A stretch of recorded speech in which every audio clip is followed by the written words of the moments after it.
Avec l'annonce de cette aide gouvernementale de 40 200 000 €, le projet du tramway de Tours semble plus que jamais sur de bons rails.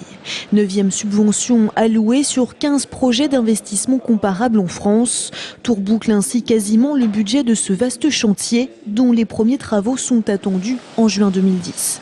Ça fait une subvention supérieure à 40 millions d'euros qui s'ajoute aux autres. Donc effectivement, ça nous fera moins d'emprunts et donc c'est une nouvelle intéressante pour tout le site 4 et toute l'agglomération.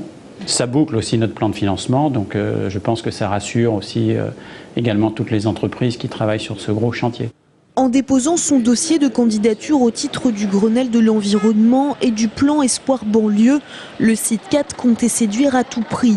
D'un côté en surfant sur la vague écolo, en encourageant notamment les Tourangeaux à délaisser leur voiture au profit des transports collectifs.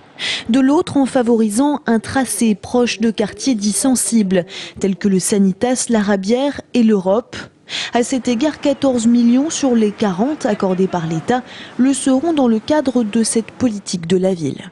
Vu le nombre de projets qui étaient soumis à l'État, on avait quelques inquiétudes. Et là, je crois qu'il faut le dire, c'est relativement une bonne nouvelle que d'obtenir 40 millions sur la première ligne. Et encore une fois, je pense que c'est dû aussi au fait que notre projet prend bien en compte les exigences du développement durable et aussi du désenclavement des quartiers de politique de la ville. Un projet colossal qui pèse près de 300 millions d'euros.